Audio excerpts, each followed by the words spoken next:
Collectorate వద్ద greenfield highway నిర్వాసితులు అలాగే రైతు సంఘం ఆధ్వర్యంలో ధర్నా నిర్వహించారు. దేవరపల్లి గ్రీన్ఫీల్డ్ హైవే నిర్వాసితులకు సత్వరమే న్యాయం చేయాలని కోరుతూ నిరసన చేపట్టారు. ధర్నాలో పాల్గొన్న రైతు సంఘం నాయకులు శ్రీనివాస్ అలాగే గ్రీన్ఫీల్డ్ హైవేకు ప్రస్తుతం భూ నిర్వాసితులకు న్యాయం చేయాలని డిమాండ్ చేశారు. సర్వీస్ రోడ్డు లేకపోవడం వల్ల రైతులు ఎంతో ఇబ్బందులు ఎదుర్కొంటున్నారని తెలిపారు. రైతులు ఎవరైనా పొలాలు అమ్ముకుందామని అన్నా సరైన రోడ్డు లేకపోవడం వల్ల ఎవరూ ముందుకు రావటం లేదని వాపోయారు. ఇప్పటికైనా భూ నిర్వాసితులకు సరైన న్యాయం చేయాలని డిమాండ్ చేశారు.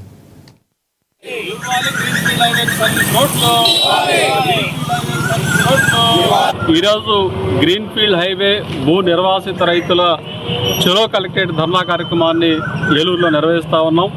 ప్రధానంగా ఖమ్మం నుండి దేవరపల్లి వరకు నిర్మాణం జరుగుతున్న గ్రీన్ఫీల్డ్ హైవేలో రైతాంగం అట్లాగే ఆయా గ్రామాల ప్రజలు అనేక ఇబ్బందులు పడుతూ ఉన్నారు.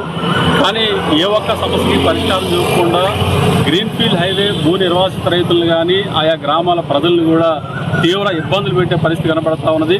ప్రధానంగా ఈ గ్రీన్ఫీల్డ్ హైవేకి ఎక్కడ కూడా సర్వీస్ రోడ్లు ప్రొవిజన్ కల్పించకపోవడం వలన, ఎక్కడ కూడా సర్వీస్ రోడ్లు లేకపోవడం వల్ల రైతులు తమ పొలాలకు వెళ్ళే రోడ్లన్నీ కూడా మూసుకుపోయి దారులు లేక చాలా ఇబ్బంది పడుతూ ఉన్నారు.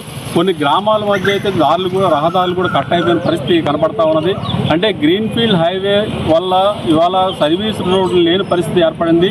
దీనివల్ల రైతులు కానీ అటు గ్రామాల ప్రజలు కానీ ఇబ్బంది పడుతున్నా సరే ఈ గ్రీన్ఫీల్డ్ హైవేకి సర్వీస్ రోడ్లు ప్రొవిజన్ లేదని చెప్పేసి ఇవాళ చెప్తా ఉన్నారు. ఇది చాలా దారుణం అని చెప్పేసి మేము భావిస్తూ ఉన్నాం. అంటే ఖమ్మం నుండి దేవరపల్లి వరకు జరుగుతున్న ఈ గ్రీన్ఫీల్డ్ హైవే తప్ప ఏదైతే కనెక్టివిటీగా ఉన్న దేవరపల్లి నుంచి వైజాగ్ అక్కడ కోల్కతా వెళ్ళే హైవేకి మాత్రం సర్వీస్ రోడ్లు ఉన్నాయి. మరి గ్రీన్ఫీల్డ్ హైవే నిర్మాణం చేయడం వల్ల ఇక్కడ రైతాంగానికి కానీ ఈ ప్రాంత ప్రజానీకానికి కానీ ఏమాత్రం ఉపయోగం లేని గ్రీన్ఫీల్డ్ హైవే వల్ల ఇవాళ రైతులు ప్రజలు ఇబ్బంది పడాల్సిన పరిస్థితి వస్తూ ఉన్నది.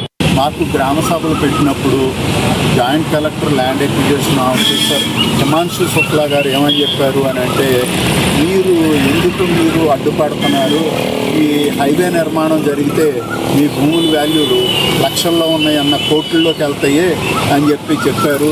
అట్లానే ఏం చేశారు అంటే మాకు సర్వీస్ రోడ్లు గ్రావెల్తో నిర్మించేస్తాము అని చెప్పారు.